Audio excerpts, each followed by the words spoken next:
Greetings and salutations, and welcome to this Patreon exclusive behind the scenes video. And in this video, I am going to tell you how I tricked you. That's right, I tricked you. Ha ha. But first, let's do a little bit of an overview because I wanted to show you, let's focus on these project bins here. First of all, I finally got wise and split the bins in two, so that way I can look at two things at once, which is great because you may notice there is an absolute ton of stuff in here. Now, this isn't even the half of it. Look at all these folders. We have ORD, that's O'Hare, MCO, that's Orlando, IAH, that's George Bush Intercontinental, WDW for Walt Disney World, and IAH Round 2. Now, let's explain why there's Round 1 and Round 2. I forgot to erase the memory card in my Tascam recorder before I went to Houston. And I also forgot to look at how much time was left on the card. So on day one, all that I did in the Skyway got recorded, but only part of what I did in the Subway got recorded. So I needed to do it again. Yay! Anyway, if you look in these bins, you'll see there's Subway, Skyway, and even within these, you have face and no face. So if we look at no face, you have all these different clips. You can see them populating. And then we can go over to IAH, oops, wrong one, IAH Round 2. And this time I just have one folder called face, but you can see all these different clips are now available for me to see right in front of my face rather than waiting for it to build all these thumbnails every freaking time. So I finally got wise to that. But anyway, let's tell you what I did to trick you. I tricked your ears using a process called dubbing. Now, some people call what I did ADR, which stands for Automated Dialogue Replacement, but this is not ADR because it's not automated. I understand why people use that word. I did use dialogue replacement. If you don't know what that is, let's explain. Okay, so in some of the shots that I took, the audio wasn't very good that I got from my lapel mic. So first, let me play you the raw audio that my phone recorded. The airport runs this system pretty much unattended, as opposed to the Disney attraction where the entire track is monitored by a CCTV system. Now let me move. That's better. Now that audio sounds pretty okay, like you can understand me, but the actual quality is kind of craptastic. So that's one of the reasons why I wore a lav mic, because it's better quality from the first place, but also because it's closer to my mouth, I had hoped that it would help filter out more ambient noise. But for some of the clips, there was just too much ambient noise. So this is what it ended up sounding like. I need to take off two things because I've already, I needed to reset because I thought I was recording and I wasn't. Again, amazing. I'm a professional. Anyway, so this is what my lav mic recorded. System pretty much unattended, as opposed to the Disney attraction where the entire track is monitored by a CCTV system. So it's not, again, with the eyes. So it's not terrible. It's better sounding, but it's kind of hard to understand me. So I created two audio presets. Oh, great. This can happen really easily in Premiere. You can move stuff around without meaning to, but thankfully, so long as you have a saved layout, you can go right back to it. So I created a preset called People Mover 1, People Mover 1A. And People Mover Audio 1 is simply a compressor. Now this is really oversimplifying things, but what a compressor does is basically it boosts the volume level up, but also keeps it from clipping. So it's a way of, it's basically like compressing the dynamic range so it stays louder. And for dialogue, it's a good idea to do that because you want to be understandable the whole entire video. So after the compressor, it sounded like this. Them is understandable as the airport runs this system pretty much unattended, as opposed to the Disney attraction where the entire track is monitored by a CCTV system. And now, it's better, but there's so much background noise that it's still hard to hear me. So this is the other preset, which is just an equalizer. And if you look at the parameters, it's basically just a hard cut on the very low bass to hopefully try to get rid of rumbling and other vehicle movement noises. And the result was this. And a plethora of cast members are ready to intervene at any time. And of course, the vehicles would have to... Now, this is pretty good. This isn't the worst clip.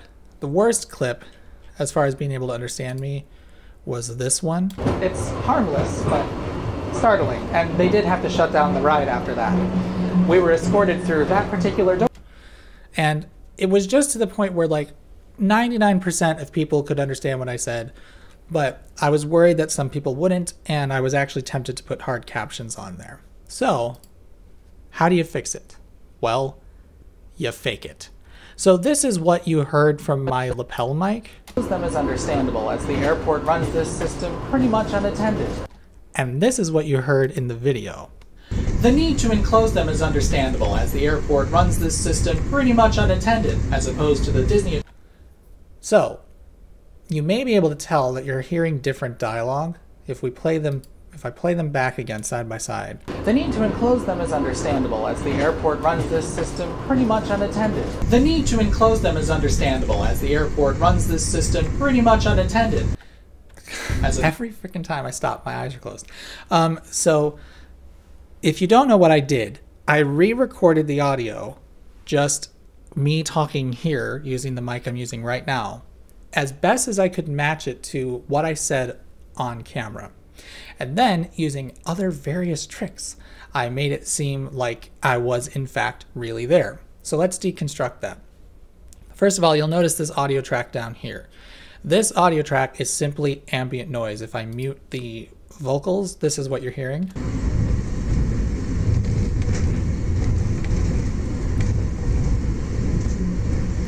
And all that audio track came from was one of the shots of on the People Mover itself. So if I just grab like this, oh, this isn't actually a good one because I'm talking in this one. Take a look at this one. All I did was grab the audio only, because in Premiere you have, if you drag from here, you're grabbing everything. If you drag from the little film strip, you're grabbing only the video. If you drag the waveform, you grab only the audio, which is super handy. So I grabbed the audio and just plopped it down here. And so that creates the actual ambient sound you hear in the environment, which makes it less obvious that this audio is fake. But the other thing you have to do is less obvious, and let's explain why. So there's a bin here somewhere called Audio Dub. This is the clip that you're actually hearing. If I drag this down so we can match it up with what is on the screen.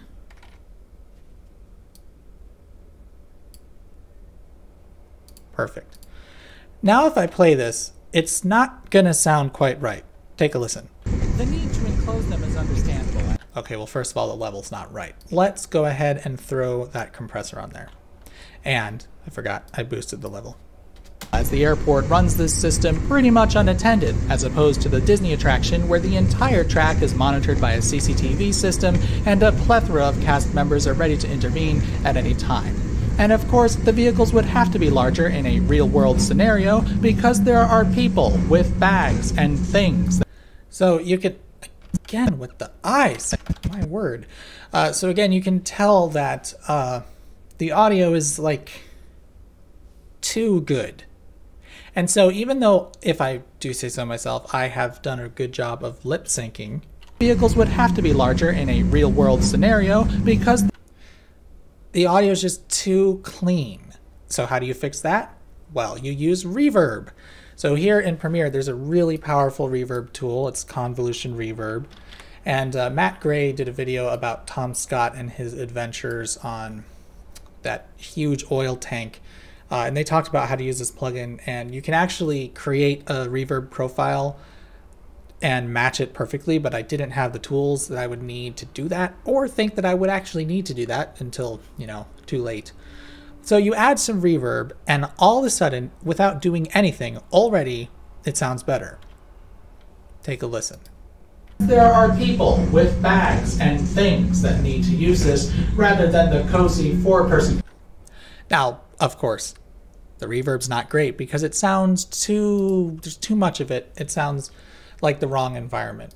I don't know why that clip is there. I'm getting rid of it. So what I did, because I didn't have the advantage of knowing what reverb, or of having that reverb profile, basically just played around with it. So chose different parameters, like you can look at intended as opposed to the Disney attraction where that's kind of weird. Memory space. The entire track is monitored by. That's definitely not it. But the combination that worked was a smoky bar and classroom. This combination presented a really very similar to what it actually sounded. So listen to this. Is understandable as the airport runs this system pretty much unattended. The only problem now is that there's a little too much reverb. So I simply turned this dial down to 51 is I believe where I had it set. And now this is the final result. Understandable as the airport runs this system pretty much unattended. So did you know that I had faked that? If you did, raise your hands. Oh, great. No one's raising their hands. Perfect. So that's, this is still recording, which is good. I opened this up because it stopped on me earlier, or more likely I just forgot to use it. So let me show you some other interesting things before I close this video out. You have seen the, well, actually, no, I forgot. There's another thing. This was the easier one to pull off because my voice dubbing was just better. If you look at this one, you'll notice a lot of cuts.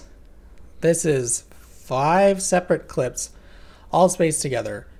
But thanks to the combination of these B-roll clips that are fading in and out and this noise, you would never know. So let me play through this for you. Oh, I need to unmute that. Let me play through this for you. I'm not kidding. I've been in a people mover collision. That's the reason they have the bumpers on the ends of the trains. It's harmless, but startling, and they did have to shut down the ride after that. We were escorted through that particular door and ended up in a gift shop. So there's a fun piece of trivia for you.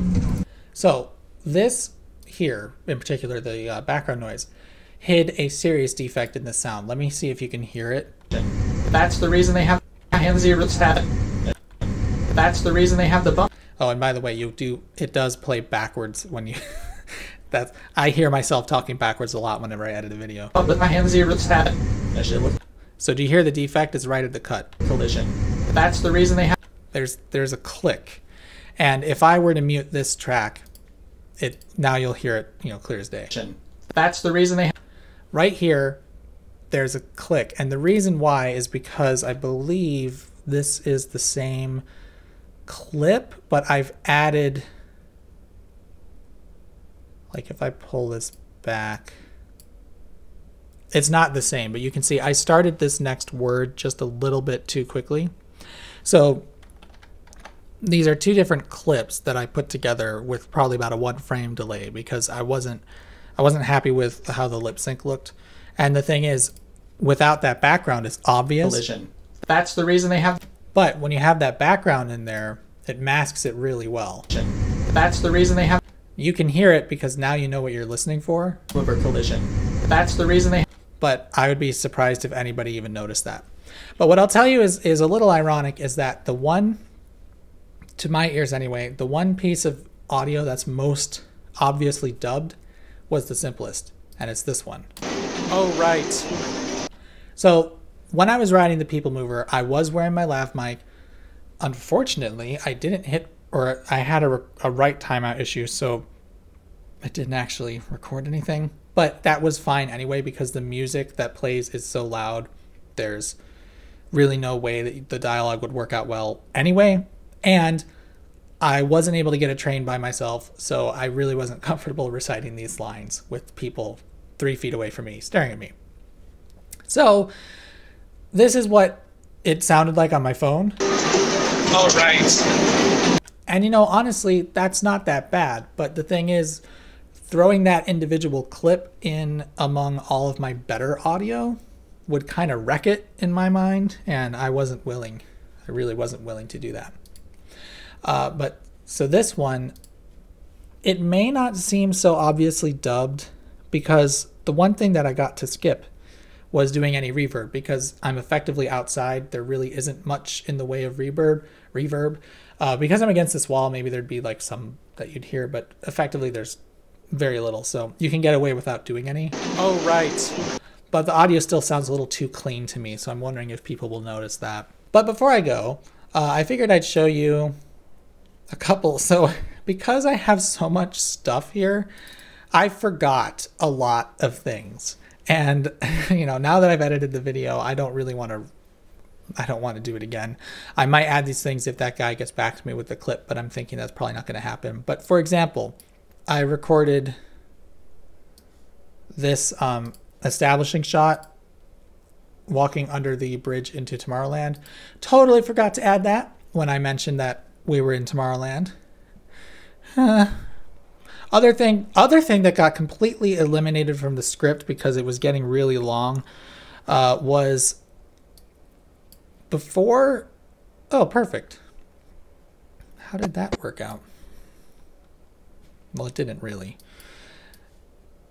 Before the Disney People Mover was a thing, Goodyear actually had created a moving walkway system using a big rubber belt, because, you know, Goodyear likes rubber. They do rubber, that's their thing. So I'm following these people because I was recording the ground, because at Disney, they still have... Let me move this back because you're going to hear dialogue. They still have a lot of these Goodyear speed ramps in service, and one of them is in service at the People Mover, which I think is just kind of cute. Little piece of history there that I was going to mention, but I didn't. Unfortunately, one of the largest speed ramps was just removed. It used to be the exit from Space Mountain had this crazy long speed ramp to get you out of the mountain. Now they've removed it. It's just a walkway. Part of me thinks it was just impossible to track down a belt that big for it, but who knows the real reason. The other thing about these speed ramps is they're actually kind of bouncy. Oh, here's a bunch of people going down it. They're actually kind of bouncy, and you can jump on them. And the other thing, this is actually just fun to the People Mover. This is a fun People Mover specific thing. Where's the clip of going the down speed ramp? So if the People Mover stops for any reason, and it can stop for lots of reasons, either there's a malfunction or like someone's having trouble in the loading area, because this speed ramp is effectively it's going to force too many people up here if the ride's not loading, it also stops. So whenever the ride goes into any sort of stop, this speed ramp that these people are walking up suddenly stops. And I've never been on it when this happens, but I have seen it happen. I was in line once, and it's, you know, it's funny. I don't think it's dangerous, particularly because it's not really an escalator. If someone falls down, it's not really going to hurt. But everybody is like, whoa, whenever it happens, because that's usually not something you typically experience.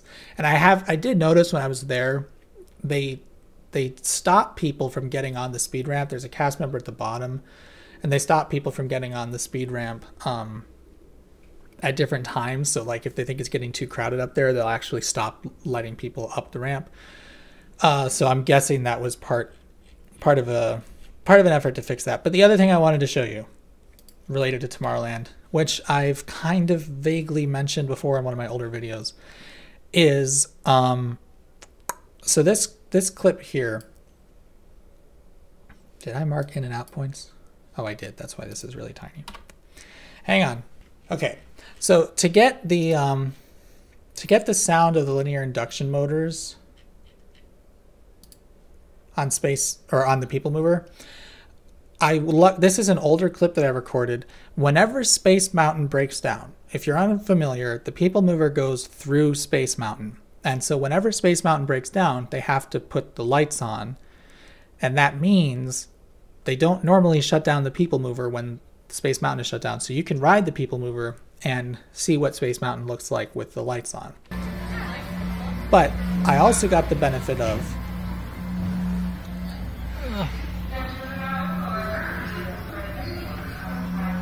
that's not a very good shot. But the other thing that I got the benefit of is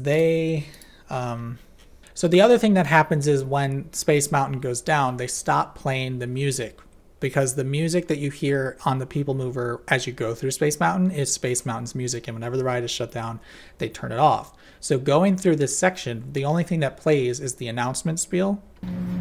Paging Mr. Morrow, Mr. Tom Morrow. Please contact Mr. Johnson in the control tower to confirm your flight to the moon. Otherwise, it's silent, and so this is great for hearing the linear induction motors. And that one's kind of buzzy. It's eerily quiet as well.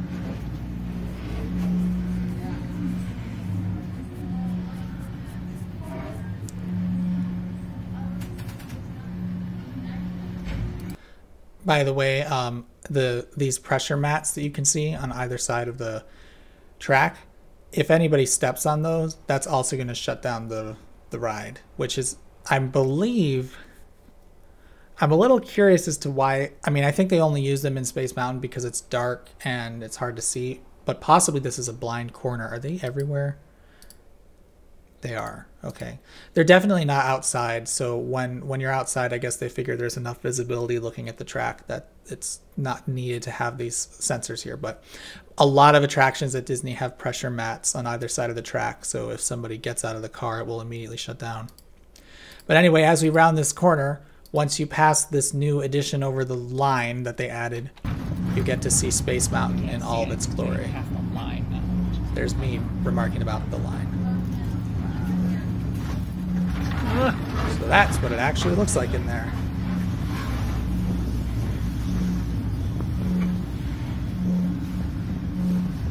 And you can see right up here, there's someone walking along the track. So there's a cast member doing something up there. Take a look as I continue.